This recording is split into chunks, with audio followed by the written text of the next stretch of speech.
கூட இருக்கிற மந்திரிக அதிகாரிகள்லாம் எப்படா சொல்கிறது, பிள்ளைக்கு முன்ன சாகிறதுக்கு முன்னால் உபவாசம் பண்ணானா, உபவாசம் பண்ணா, ஜெபம் பண்ணா.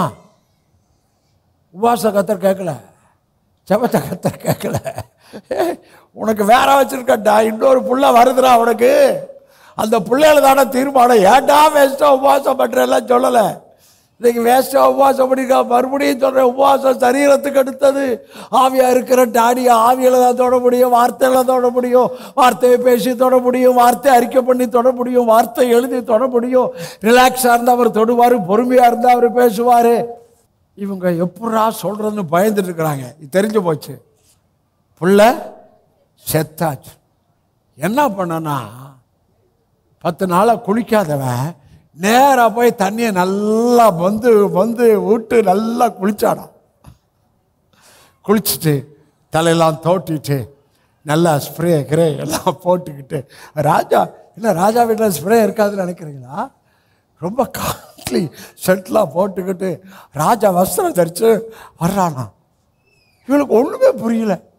என்னடா பிள்ளை சாகிறதுக்கு முன்னால் ராஜா அழுது கிடந்தார், உபவாசம் இருந்தார், பிள்ளை செத்து போனார், இவர் இப்படி வர்றாரு அப்படின்னு இவங்க மெதுவாக கேட்குறாங்களாம்.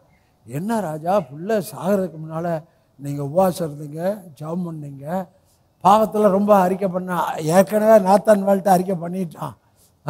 சங்கீதம் 54 அப்போ தான் எழுதியிருப்பான்னு நினைக்கிறேன். ஹலோ, சங்கீதம் 54 அப்போ தான் எழுதியிருக்கிறான். அந்த நாளில் தான் எழுதியிருப்பான் போல இருக்கு. அந்த 10 நாளைக்குள்ளே சங்கீதம் 54 எழுதியிருப்பான்.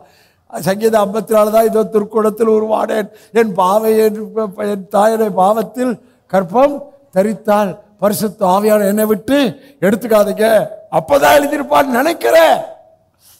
உப்ப என்ன ராஜா அப்படின்னு. எப்பா, புள்ள எங்க போயிருக்கு தெரியுமா? ஆண்டவர்கிட்ட போயிருக்கு. நான் எங்க போறேன் தெரியுமா? புள்ள இருக்கிற இடத்துக்கு போறேடா. என் புள்ள ஆண்டவர்கிட்ட போயிருக்கு, நானும் ஆண்டவர்கிட்ட போறேன்.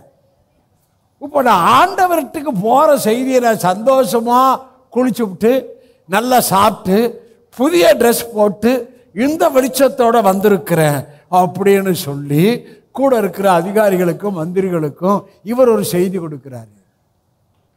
ஏமேன், ஏசு எங்க போயிருக்கிறாரு? மேலே போயிருக்கிறாருங்க. நம்ம எங்க போறோம்? அவட்ட போறோம். அப்ப சந்தோஷமா இருப்போமா இல்லையா? ஏமேன், நமக்கு அழுகை இல்லை, புலம்பல் இல்லை, குக்குறது இல்லை, அழுது ஜெபம் பண்றதுல, கஞ்சி ஜெபம் பண்றதுல. எனக்காக யாவையும் செய்பவரே, செய்து முடிப்பவரே, உம்மோடு இருப்பதுதான் உள்ளத்தின் ஆங்கையா, இதயத்தின் ஏக்கமையா.